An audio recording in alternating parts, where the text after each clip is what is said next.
Pemirsa, pekan ini adalah pekan keempat persidangan terhadap Verdi Sambo CS. Majelis Hakim ini terus berupaya menggali keterangan dari para saksi untuk mendapatkan kebenaran dan menegakkan keadilan.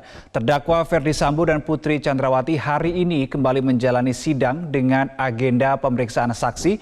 Dan berdasarkan informasi yang kami dapatkan dari Pengadilan Negeri Jakarta Selatan, ada sejumlah saksi yang hari ini diagendakan hadir. Kita akan segera melihat bersama di layar kita pada kesempatan siang hari ini. Ada setidaknya 12 saksi yang diagendakan hadir pemirsa pada pemeriksaan terhadap Verdi Sambo dan juga Putri Chandrawati dengan agenda sidang pemeriksaan saksi. Dari nama Susi ART yang minggu lalu juga sempat diperiksa oleh Majelis Hakim, kemudian Sartini, Rojiah, Damianus Laba Kobam atau Damson Security, Abdul Somad ART dan juga Alfonsius Dua Lurang. Ini juga merupakan security, jadi ada 4 ART dan 2 security di slide pertama ini. Kita menuju ke slide berikutnya.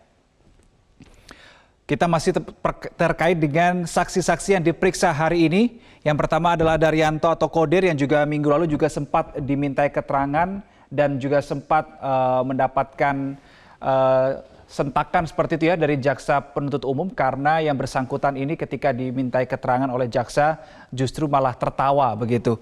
Berikutnya adalah Marjuki Security Komplek, Azan Romer Ajudan, Daden Miftahul Hak Ajudan, kemudian Prayogi Iktara, Farhan Sabila dan juga Leonardo Sambo. Leonardo Sambo ini adalah kakak dari Verdi Sambo yang hari ini juga diagendakan hadir untuk menjalani pemeriksaan sebagai saksi dalam persidangan Verdi Sambo dan juga Putri Chandrawati. Pemirsa, bahwa persidangan di minggu ini, pemirsa, kita akan melihat ke slide berikutnya, hanya diagendakan 3 kali. Tidak seperti pekan lalu atau 2 pekan lalu yang sifatnya seperti maraton begitu ya, dari Senin sampai dengan Jumat. Persidangan minggu ini, pemirsa, hanya diadakan 3 kali, yakni kemarin, kemudian hari ini dan juga pada hari Kamis. Sementara untuk hari Rabu dan Jumat berarti ini tidak ada persidangan terkait dengan kasus pembunuhan dan juga obstruction of justice terkait atau di dalam kasus dugaan pembunuhan terhadap Brigadir Yosua.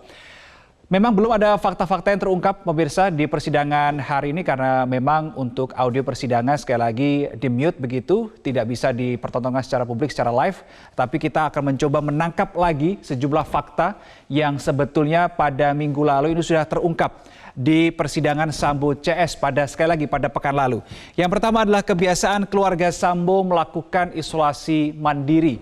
Bahwa sebetulnya Verdi Sambo ini biasa melakukan isoman di rumah Jalan Bangka. Sedangkan pada saat di BAP, ART Susi mengatakan bahwa biasanya Sambo isoman di Komplek Duren 3. Ini sekali lagi keterangan baru diberikan, hal baru diberikan. Saya belum bisa katakan sebagai suatu fakta karena memang nanti masih harus diuji lagi kebenarannya oleh hakim nantinya, tentunya dengan sejumlah pertimbangan-pertimbangan.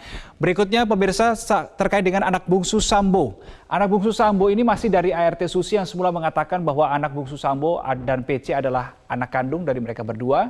Tetapi setelah dikonfrontir oleh hakim, terkuak hal lain bahwa anak bungsu Sambo adalah hasil adopsi alias anak angkat. Dan ini juga diperkuat lagi keterangan dari sejumlah saksi lainnya. Berikutnya, Sambo jarang berada di rumah Saguling, bahwa dikatakan oleh Richard Eliezer yang juga merupakan salah satu ajudan Sambo, yang mengatakan bahwa sebetulnya Verdi Sambo ini seringnya berada di rumah Jalan Bangka. Hanya akhir pekan saja Verdi Sambo ini berada di rumah Saguling 3. Berikutnya terkait dengan ART Sambo dinilai berbohong, ini seperti yang sudah saya sedikit singgung di awal tadi terkait Kodir yang ketika ditanya oleh jaksa penuntut umum justru ia malah tertawa, kemudian memberikan keterangan yang berbelit, termasuk juga ART Verdi Sambo dan juga Putri Chandrawati atas nama Susi yang juga memberikan keterangan berbelit, keterangan yang diduga kuat ini adalah keterangan yang berbohong karena ada beda sekali, kontras sekali antara BAP dan juga di persidangan. Sehingga 2 ART ini dinilai telah berbohong. Kemudian yang kelima pemirsa, intervensi Sambo dalam penyelidikan oleh Polres Metro Jakarta Selatan. Intervensi Sambo terhadap penyidikan oleh Polres Metro Jaksel dikatakan oleh mantan Kasat Reskrim Polres Metro Jakarta Selatan AKBP Ridwan Soplanit, di mana intervensi itu akhirnya membuat Ridwan dan anak buahnya tidak bisa mengamankan saksi dan juga tidak bisa mengamankan barang bukti seperti rekaman CCTV. Salah satu anak buah Ridwan yaitu AKP Rifaizal ini juga mengaku sempat ditegur Sambo karena dianggap menginterogasi Richard ini terlalu keras. Bahkan saat itu dalam dialognya dengan AKP Rifaizal, Ferdy Sambo menanyakan Rifaizal ini akpol lulusan berapa, kemudian dimintai tolong untuk memeriksa Richard Eliezer dengan tenang saja karena dianggap sudah membantu keluarga dan seterusnya.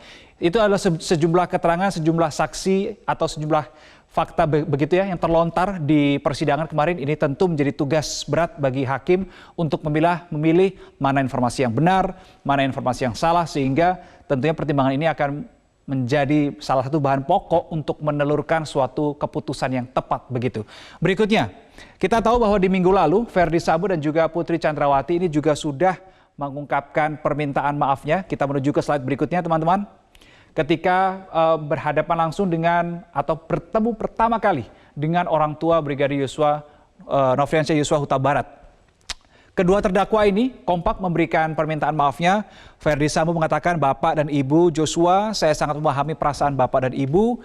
Saya memohon maaf apa yang telah terjadi. Saya sangat menyesal. Tapi kalau kita dengarkan begitu secara lengkap, ada kata-kata lanjutan yang diberikan oleh Ferdy Sambo bahwa ia melakukan hal itu untuk merasa emosi karena Yosua telah melecehkan begitu ya istrinya, setidaknya itu yang dikatakan oleh Ferdy Sambo.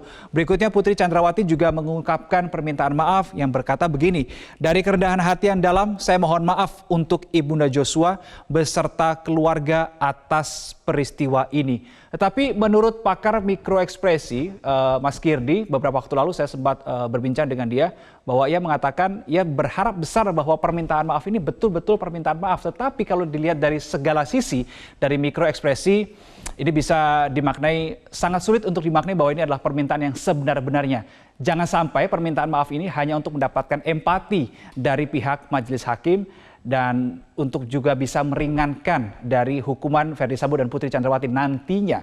Berikutnya, permintaan maaf Ferdy Sambo dan juga Putri Chandrawati ini direspon juga oleh orang tua Brigadir Nofriansyah Yosua Huta Barat. Kita menuju ke slide yang terakhir. Rosti Simanjuntak adalah ibunda almarhum Brigadir Yosua. Ia mengatakan dengan penuh emosional, dengan tangisannya ia mengatakan, Bapak yang juga ciptaan Tuhan, oleh karena itu Bapak mohon segeralah bertobatlah Pak. Tangisan anakku itu tidak akan terlupakan bagi seorang ibu dan bapak yang susah payah melahirkan dan membesarkan anak kebanggaan kami. Pemirsa, satu demi satu kebenaran atau bahkan kita bisa katakan ini adalah suatu hal yang harus dipertimbangkan oleh majelis hakim. Ini masih harus terkuak, keadilan harus ditegakkan setegak-tegaknya. Banyak pihak berharap pada hakim untuk membuktikan kualifikasinya dengan tidak hanya berani tegas pada ART Susi, tapi juga nantinya terhadap Ferdy Sambo dan juga Putri Chandrawati.